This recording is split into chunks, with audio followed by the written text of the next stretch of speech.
చాలా మటుకు కూలి పని చేసుకుంటూ జీవనం చేస్తున్నారు. వివిధ రకాలైనటువంటి అమ్మాయి పని, అగ్రికల్చర్ లేబరు, ఆటోలు, ఇట్లా చిన్న చిన్నగా వ్యాపారాలు చేసుకుంటూ జీవనం చేస్తున్నారు.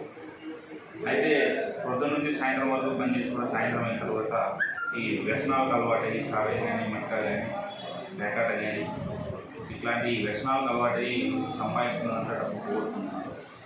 దాని మీద ప్రత్యేక దృష్టి పెట్టడం జరిగింది.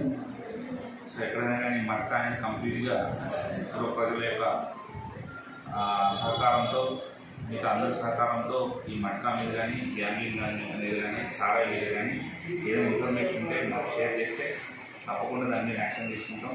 యాక్షన్ తీసుకున్నాను వాళ్ళకి ఏమైనా చేస్తాము. మళ్ళీ ఫర్దర్గా కూడా దాని సోర్స్ కూడా ఐడెంటిఫై చేసి ఎక్కడ తెలియజేయండి ఏంటి దాన్ని కూడా డెసిస్ చేస్తాము. ముఖ్యంగా ప్రజలను రికమెండ్ చేస్తున్నది ఏంటంటే ఈ వ్యసనాల నుంచి దూరంగా ఉండాలని కోరుకుంటున్నాము.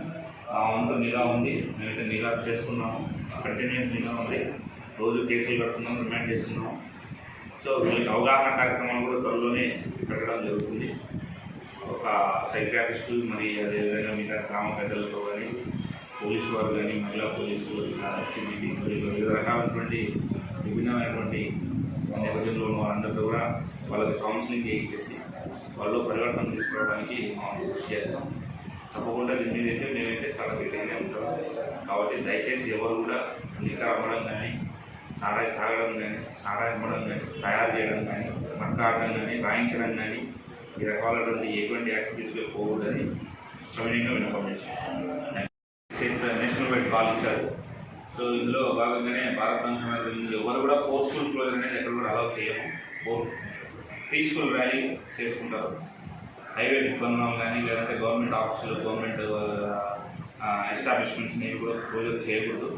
ఏమన్నా కానీ పీస్ఫుల్గా ప్రొటెస్ట్ చేసి ఏదైనా రిప్రజెంటేషన్ ఇచ్చుకోవాల్సి ఉంటుంది. మేమైతే ఇక్కడ మన వెల్లుర్తి టౌన్లో 5-6 చోట్ల మేము టికెట్లు వేయడం జరుగుతుంది. టికెట్లు వేసుకొని వాళ్ళతో కోఆర్డినేట్ చేసుకొని వాళ్ళు కూడా చేయకూడదు అనేసి, అట్లా ఏదైనా వాళ్ళు అతిక్రమిస్తే వాళ్ళపైన చట్టపరమైన యాక్షన్ తీసుకుంటాం, కేసు నమోదు చేసి తదుపరి యాక్షన్ తీసుకుంటామని తెలియజేస్తున్నాం. ఫ్రీ ఉండాలి. ఫోర్స్ఫుల్ అనేది ఎక్కడ ఉండకూడదు. ఫోర్స్ఫుల్గా బలవంతంగా క్లోజ్ చేయించడాలు, బలవంతంగా ఆటో ఆపడాలు ఇట్లాంటివన్నీ జరగకూడదు. వాళ్ళు కూడా సిబిఐ, మన మీడియా ఆందోళన సంస్థలకు అందరూ కూడా విజ్ఞప్తి చేస్తున్నాం. ఇటువంటి పరిస్థితుల్లో డెమోక్రటిక్ వేలో చేయాలని చెప్తున్నాం. Thank you.